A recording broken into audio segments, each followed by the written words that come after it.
For many centuries, London was a dangerous place.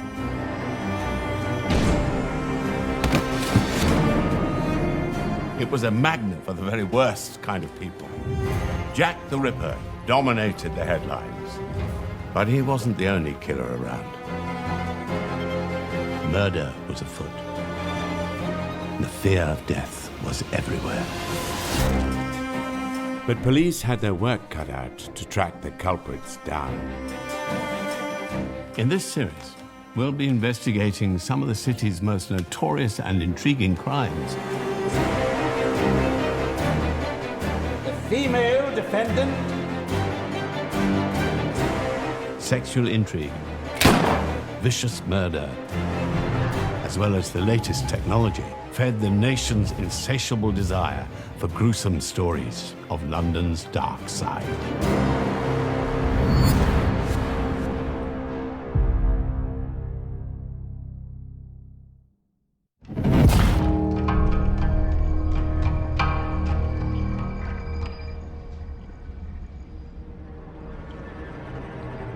In the early 19th century, London was a dangerous place to live. From this crowded metropolis came some of the most notorious and intriguing murder cases. In the years of the early 19th century, there was a lot of concern about crime, including Spencer Perceval being assassinated. People generally were not safe from highway robbers, whether they were the Prime Minister or anybody else. Many of these killings captured the public's imagination and inspired the country's greatest writers and artists. These murders also contributed to a significant change in policing. The law had traditionally been enforced by parish constables or watchmen. People didn't want to be an unpaid policeman, which is what the constables and watchmen were. They'd call out the time, they'd look out for fires, and they were meant to keep law and order. The formation of the Metropolitan Police would establish the modern force which is still active today. But it wasn't just the threat of murder or violence that frightened the people. Disease was everywhere. A cholera epidemic had raged across London in the summer of 1849. Over 14,000 people were killed. The big problem here was the Thames by this time was an open sewer. It was said it took 30 tides to float a dead dog out of London. Londoners put all their sewage into the Thames. The tide went out, the sewage came back. The Thames was also their drinking water. The residents of Bermondsey in southeast London had to suffer the tides of sewage that collected on the banks of the Thames. The leather trade dominated the local economy, and the stink of its tanneries hung over the closely packed houses. For tanning, you needed lots of urine. And so you had urine being collected and put in great vats for the tanning process. So this didn't actually sort of help the odours of Bermondsey. But for one man, it wasn't disease that was lurking for him in the homes and streets of London. Murder was afoot, and like so many murders, this one was to begin with a torrid affair.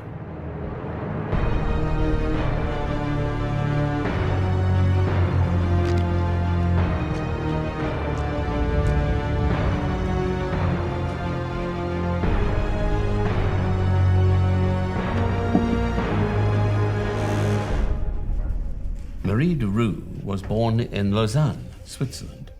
She moved to England and acquired a taste for the higher things in life when she went into service as femme de chambre to Lady Evelyn Blantyre. Her employment was at one of the grandest homes in London, Stafford House. Their things were marble and silver, and the dinners they had, the dances, incroyable. I had dresses for the opera, for travel. We were in France many, many times. I never imagined I would see things such as this.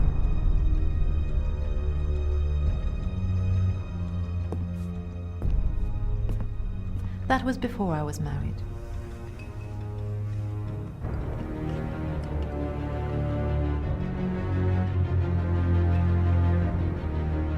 Get dinner on.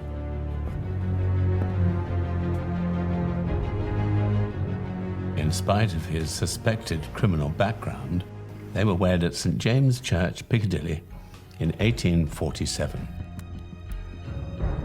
It's thought that Fred managed to seduce Marie by saying that he was going to inherit a great deal of property from his mother.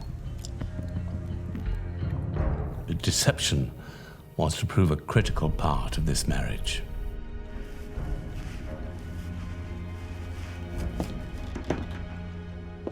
Marie had had a relationship with Patrick O'Connor before she was married, and they remained close.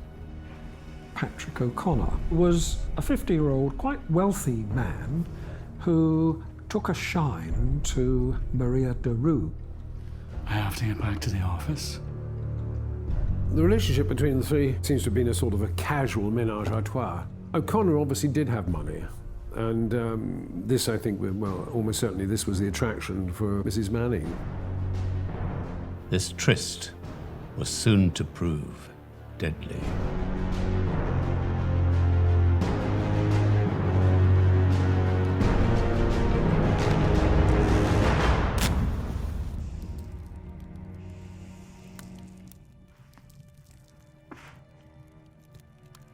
It was Mr. Walsh who persuaded him to pay. Well, I know the man a little. It is so fortunate you join us then, to celebrate. So unexpected. Patrick O'Connor was supposed to turn up at the Mannings' household alone, but he was unable to shake off his friend, Pierce Walsh. Patrick O'Connor still had affection for Maria and would visit. Quite what those visits consisted of, we shall never know.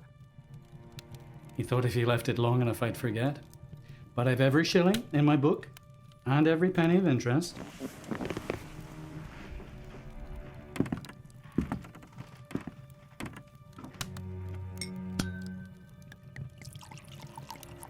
Sorry, Fred. All this money talk must be boring you. So cool, so creamy, so lush, so rich. Wait till you taste the air. So sweet, so dreamy as it kisses your lips. Wait till you I'll take a glass while you're there. They say it helps keep off the cholera. Then my husband will be the last to get it.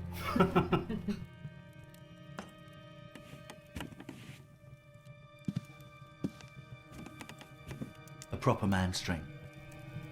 Your health?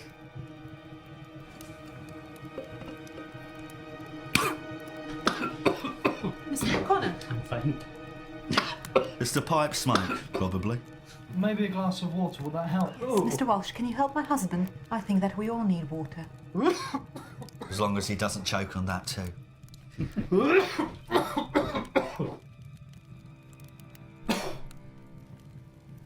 Where were you? How does he drink so much of that? 4 hours I have been sitting here waiting. Maria. No. I said 6. I couldn't get rid of him. Everything was ready. I know. I'm sorry. I said 6. I'll come tomorrow. I promise. Only you? Just me. Promise. Tell no one.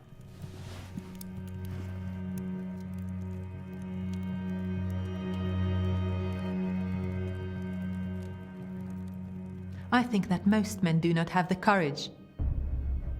Or if they have the courage, they do not have the intelligence.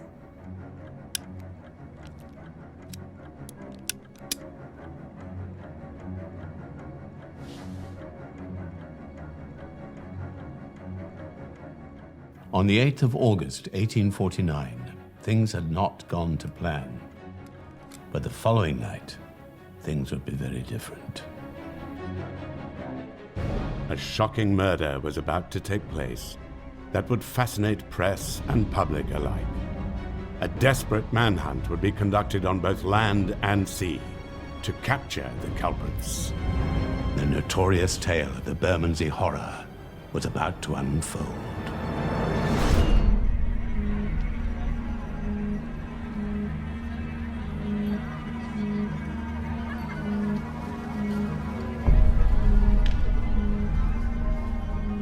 I was still a lady's maid when I met Patrick. He said my accent reminded him of Madame Celeste. Yes? The actress. I do not know. He was tall. That was before I met Frederick. Patrick O'Connor came from County Tipperary in Ireland. He'd found his way to London in order to make his fortune, and it's thought that he first met Marie when she was on a trip to Europe with her mistress. It's understood he was very annoyed that she accepted Frederick's proposal before he had a chance to make his own. Rather oddly, the three of them remained in contact after the marriage. On the 8th of August, 1849, Marie Manning had lain in wait in the home she shared with her alcoholic husband, Frederick. But the plan had been thwarted by the unexpected arrival of Pierce Walsh. The very next night, Patrick O'Connor, with whom Marie Manning was still having an affair, made his way to the house alone.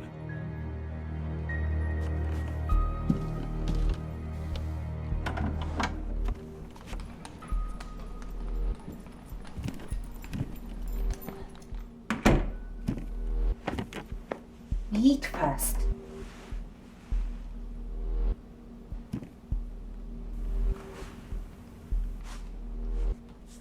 From the office. All right, I'll wash him.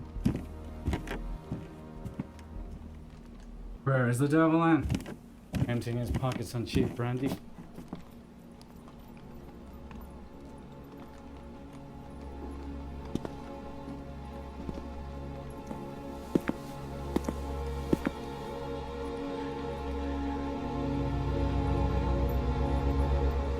Marie?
So cool, so creamy, so lush, so rich. Wait till you taste me, yeah. So sweet, so dreamy as it kisses your lips. Wait till you taste me, yeah. Take time to savor the moment. Close your eyes, and you're in ice cream paradise. Wait till you taste it. Wait till you taste it. Wait till you taste it. Wait till you taste it. Wait till you taste it. Wait till you taste me, yeah. Wait till you taste me, yeah.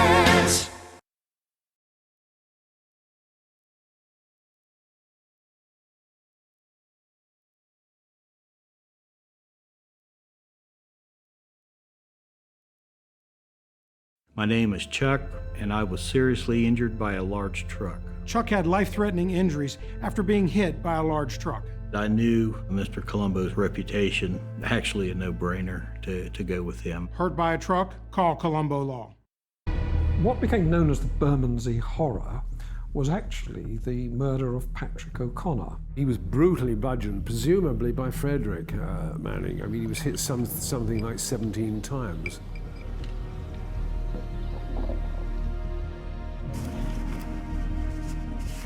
Patrick O'Connor met a grisly end. The Mannings buried him under the flagstone floor of their kitchen at number 3 Miniver Place, and he would remain there.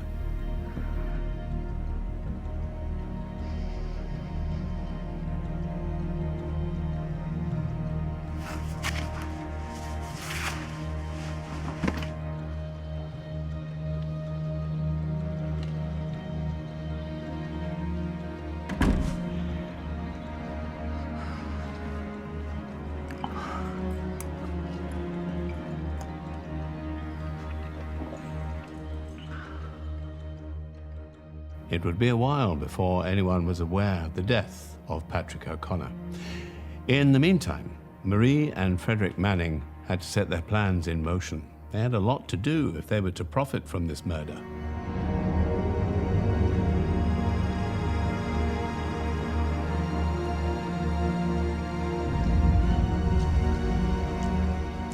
I went to his lodgings. His landlady, she doesn't like me there. But if Mr. O'Connor wants it, what can she do?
The money, Frederick, and his shares of the railway.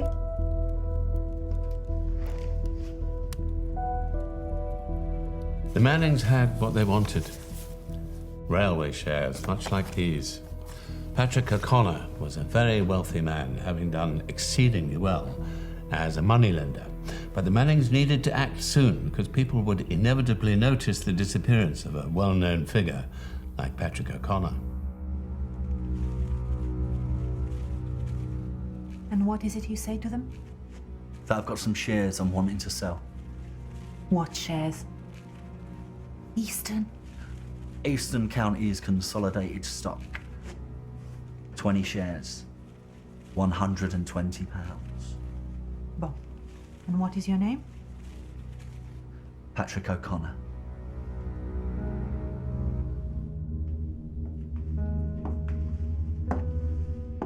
Patrick O'Connor went missing on an evening when he'd been invited to dine at the Mannings.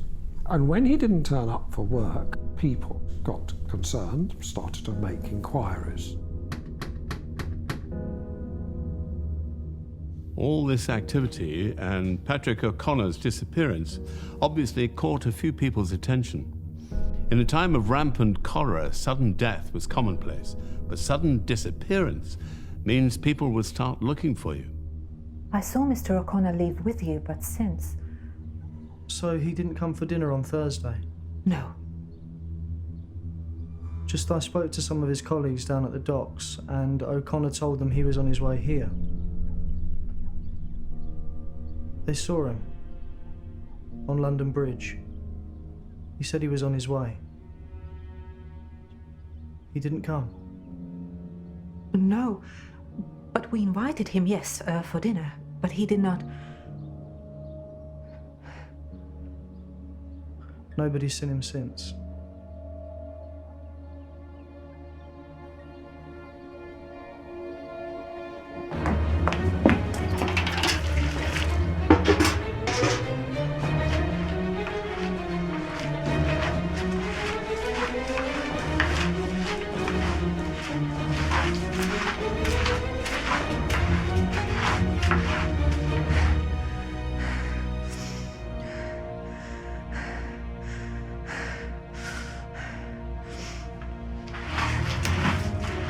It would only be a matter of time before the Mannings fell under suspicion. But in the meantime, it would require quite an effort on the part of the new London police force to unravel the mystery of what happened at number 3 Miniver Place, Bermondsey, and even more, to track down the perpetrators and bring them to justice.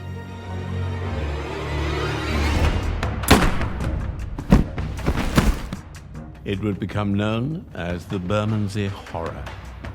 Marie and Frederick Manning had murdered Patrick O'Connor and buried him under the flagstones of their kitchen. Marie had stolen O'Connor's railway shares and intended to cash in on their devious plan. But Pierce Walsh and others were still looking for O'Connor. The Mannings were running out of time.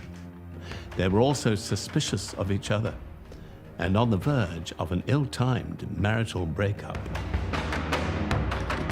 Furniture dealer? Yes. But I'm only just back. Say to him we sell everything. Everything? Patrick, he told people he was coming here. They will come. They will find him.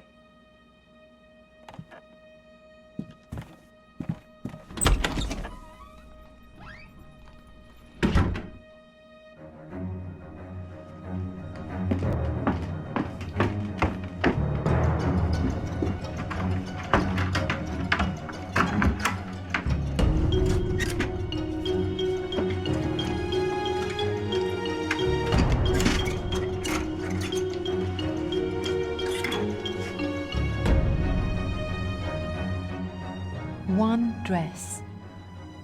That was all I kept from my work for Lady Blantyre.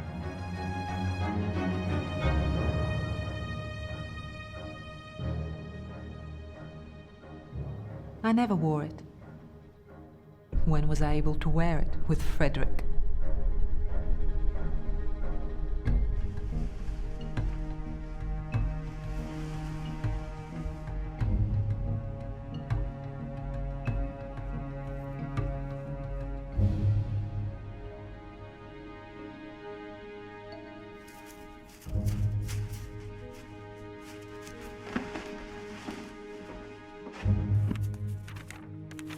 I was taking what I was promised.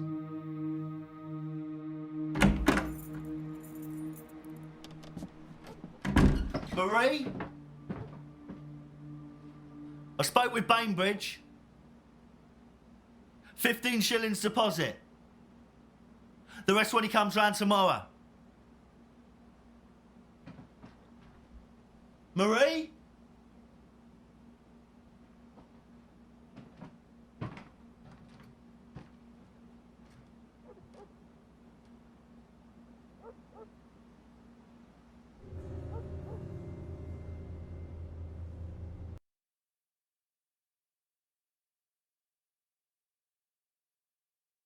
So cool, so creamy, so lush, so rich. Wait till you taste Pierre. So sweet, so dreamy as it kisses your lips. Wait till you taste Pierre. Take time to savor the moment. Close your eyes, and you're in ice cream paradise. Wait till you taste it. Wait till you taste it. Wait till you taste it. Wait till you taste it. Wait till you taste it. Wait till you taste Pierre. Wait till you taste Pierre. There's a new way to play Monopoly. Monopoly Go. Roll the dice and take a chance. Bring your family and friends and play throughout your day, though you don't have to play fair. Down. Bring them to justice. The Metropolitan Police was only 20 years old at this point. There'd been a real need to create it in dangerous early 19th century London. Well, before 1829, when the Metropolitan Police first started patrolling the streets of London, the system was organised by local parishes. People didn't want to be an unpaid policeman. So what was approved was the hiring of substitutes. Now, the easiest substitutes to be hired were the old age pensioners. Some of them were infirm and decrepit and couldn't really do the job that was required for controlling crime in London of those years. So this led to a growing dependence upon the rope as a solution to crime. In the reign of Henry VIII, the death penalty is in for about 25 offences. By the time Dickens is a boy, it's in for over 200. You could be hanged for murder, you could be hanged for writing on Westminster Bridge. You could be hanged for stealing, you could be hanged for impersonating a pensioner. Age was no limit. As late as 1830, a boy of 9 was sentenced to be hanged for setting fire to a house. London had been rocked by the Ratcliffe Highway murders, in which 2 families were attacked, leaving 7 people dead. They arrested John Williams, who actually committed suicide in prison, and then the Home Secretary ordered that his dead body should be displayed on a cart, and there was this great procession that went through Wapping, and then they buried this John Williams with a stake through his heart. The city suffered terrible crimes, but remained without an adequate law enforcement agency. This problem was addressed by Robert Peel, Home Secretary. In 1829, he brought in the Metropolitan Police Act, which created the world's first modern police force. Of course, once it had gone through, all hell broke loose, because people did not want a police force. And so when the first policemen went out on the streets at the end of 1829, they were stoned, they were held down in the road while coaches and horses were driven over them, they were beaten up, there were cases of men being blinded. Even though it was only 2 decades old by the time of the Mannings murder, the force had already dealt with several high-profile murder cases. Thomas Griffiths Wainwright, a case that was to prove a challenge for the new London police force. He was one of the city's earliest known serial murderers. Thomas Wainwright ended up taking up life assurance policies and then poisoning his wife, his sister-in-law, and so on. The evidence against him could only be proved against one of the victims, and he, instead of going to the gallows as was confidently expected, he was transported to Australia, and he died there some years later. His life story was to prove intriguing to some of the nation's greatest writers. Oscar Wilde was inspired to write Pen, Pencil and Poison after hearing his story, and we think it's Wainwright who was referenced by Arthur Conan Doyle in his Sherlock Holmes case, The Adventure of the Illustrious Client. Another high-profile case, Lord William Russell, the long-time Member of Parliament, had been murdered in his sleep by having his throat slashed. Courvoisier had only been employed by him as a valet for about 5 weeks, and during that time he'd already stolen some silver plate which he'd deposited with a friend. But Courvoisier thought he was going to be dismissed, and it's at this point he goes to the kitchen, takes a knife and cuts Russell's throat. The police were able to deduce that a robbery had been faked. There was no trace of any external burglary or breaking of any sort. It was actually that thorough search of the crime scene that provided the evidence that led to Courvoisier's arrest. Courvoisier was hanged outside Newgate Prison in front of a crowd of 40,000 people. Charles Dickens was one of them, as was William Makepeace Thackeray, and they were both appalled by what they saw. Thackeray even wrote an essay entitled On Going to See a Man Hanged. In it he said, "I feel myself ashamed and degraded at the brutal curiosity that took me to that spot."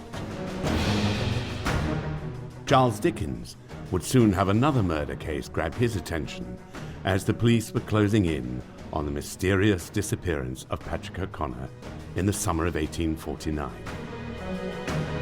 Thanks to the suspicions of his friends, such as Pierce Walsh, the authorities were now actively searching for Mr. O'Connor, and his last known location was 3 Miniver Place, Bermondsey. The kitchen floor was very neat. It had just been freshly whitened.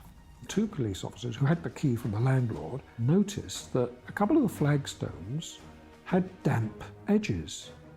So he put his penknife there and it was soft. So they heaved up the flagstones, dug down deeper, and then they found a toe. They realised that they'd probably found Patrick O'Connor. Patrick O'Connor had been buried face down, naked, with his feet tied back to his thighs. His body was covered in quicklime.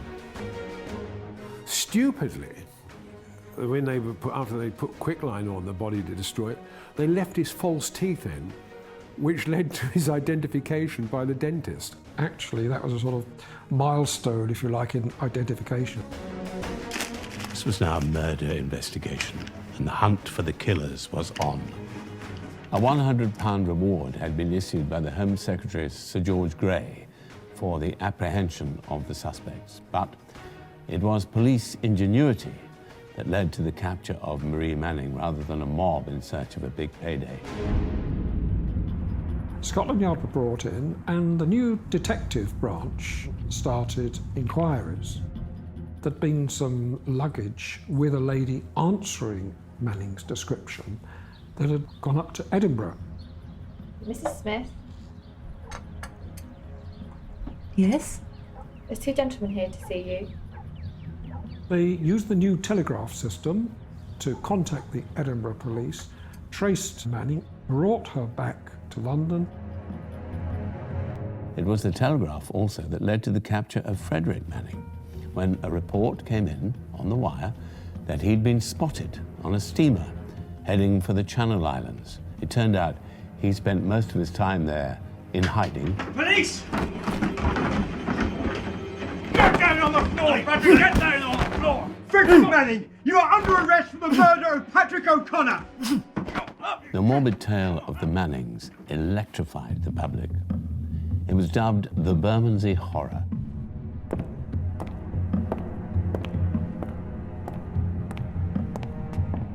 The Times even reported that she was reading their report of the crime when the messenger of justice interrupted her studies.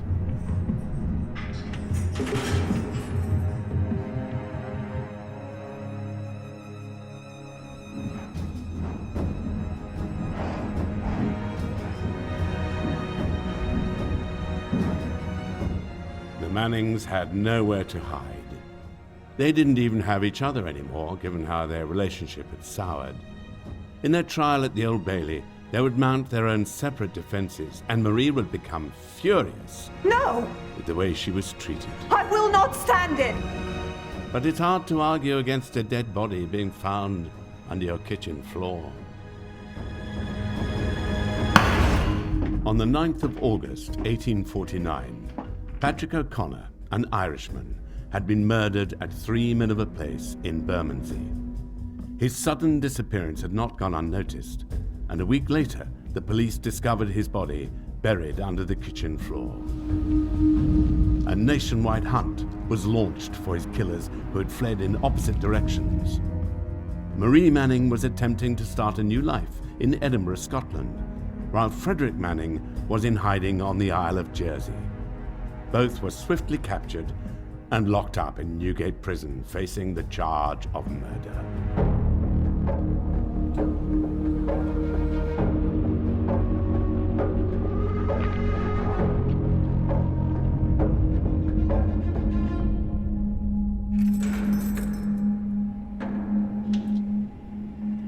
The Mannings' trial at the Old Bailey was the talk of the town. It seemed everyone had an opinion about the Bermondsey Horror. Frederick Manning's defense was simple.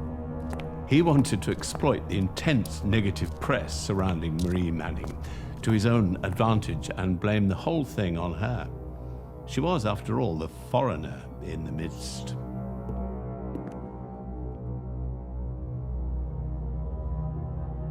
My hypothesis might at first sight appear shocking and unmanly.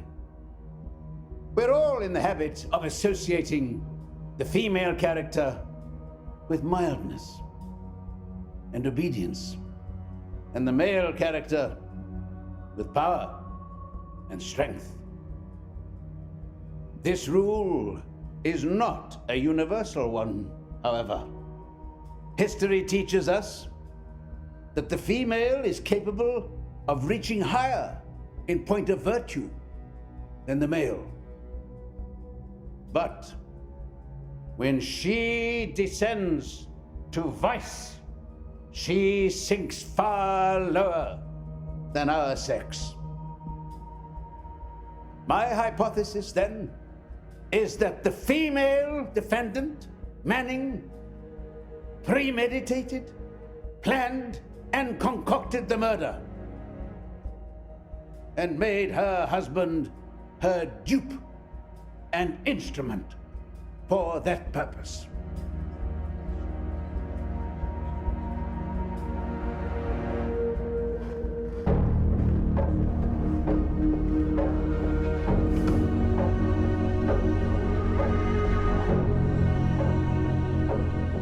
Marie's defense, on the other hand, suggested that she hadn't been at the scene of the crime at all and only became involved in the cover-up and the theft. I don't think there was any particular reason to think that they weren't acting in concert together, and they both escaped together, even though they escaped in different directions. I can't believe that he would have had the courage to do it on his own. I think I think she was the driving force there.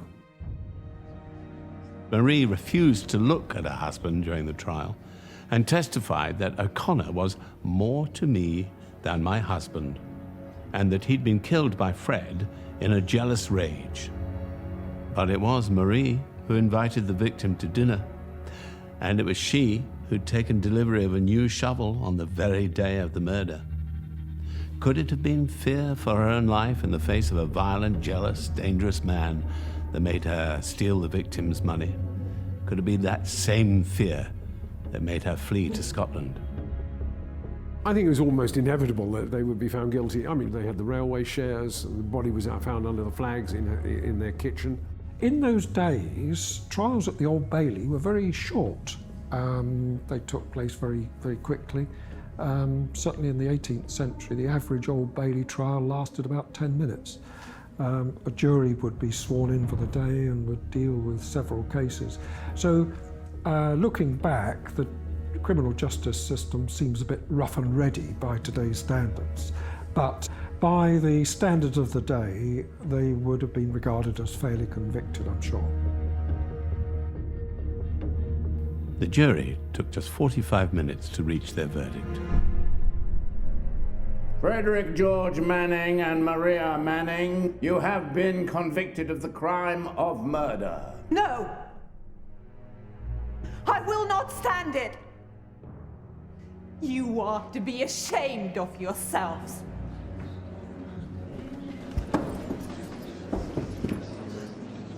There is no law! No justice here! You have been defended by able counsel. They called no witness. Every topic that their ingenuity and experience taught them has been urged in your defense. You have been found guilty upon evidence that clearly leaves no room for rational doubt in the mind of any human being who has heard the evidence.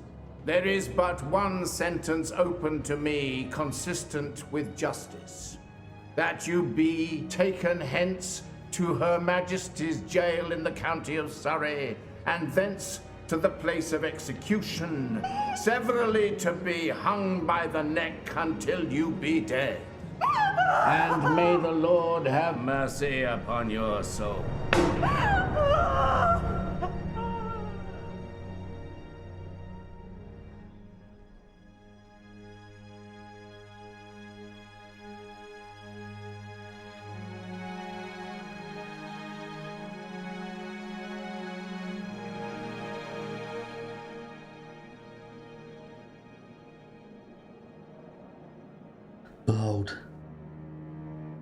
Thou desirest truth in the inward parts, and in this hidden part thou shalt make me to know wisdom. Purge me with hyssop, and I shall be clean. Wash me, and I shall be whiter than snow.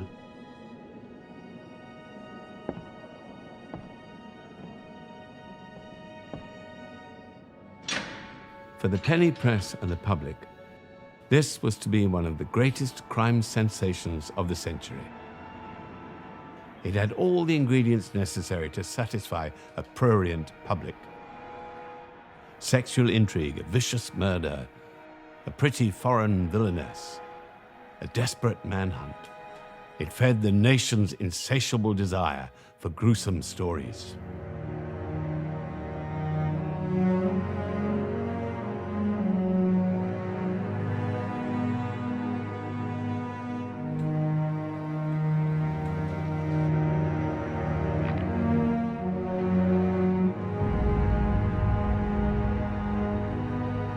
The Mannings were hanged on the roof of Horsemonger Lane Jail before a crowd that some people said was 50,000 strong.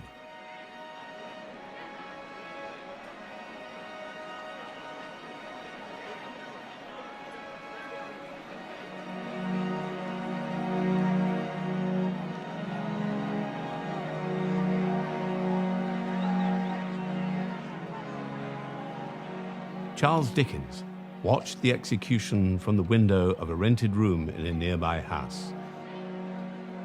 He attended the public execution of the Mannings by Horsemonger Lane Jail and felt very disturbed by the way that the crowd reacted. He was a famous author by this time, and he decided to use his fame to highlight the barbarity on show by writing a letter to the Times. Sir, I was a witness of the execution at Horsemonger Lane this morning. I believe that a sight so inconceivably awful as the wickedness and levity of the immense crowd collected at that execution this morning could be imagined by no man. The horrors of the gibbet and of the crime which brought the wretched murderers to it faded in my mind before the atrocious bearing, looks, and language of the assembled spectators. I do not believe that any community can prosper where such a scene of horror and demoralization as was enacted this morning outside Horsemonger Lane Jail is presented at the very doors of good citizens and is passed by unknown or forgotten. Public execution. So cool, so creamy, so lush, so rich. Wait till you taste it. Part of London life and drew enormous crowds, particularly for controversial murders. Dickens is critical of the Mannings execution, but he's not against hanging, he's against public hangings. Charles Dickens may have been rightly appalled by the spectacle of the Mannings execution, but he was inspired to write one of his greatest novels, Bleak House. The character of Hortense, maid to Lady Dedlock, whose tumultuous past drives much of the story, was based on Marie Manning. So, that was the tale of the Bermondsey Horror, one of the most notorious murder cases of the 19th century. It wasn't only Charles Dickens who got caught up in the shocking story. The case continued to be discussed for many decades after the Mannings execution. In fact, it was widely believed that the black satin dress that Marie Manning wore for her public hanging led to the sudden unpopularity of that fabric and a new epithet for Marie, the woman who murdered black satin. Like so many stories associated with notorious murders, I think that one's a bit of an urban myth. But what is true is that this case enraptured the nation. The Bermondsey Horror became a key tale in the story of London's dark side.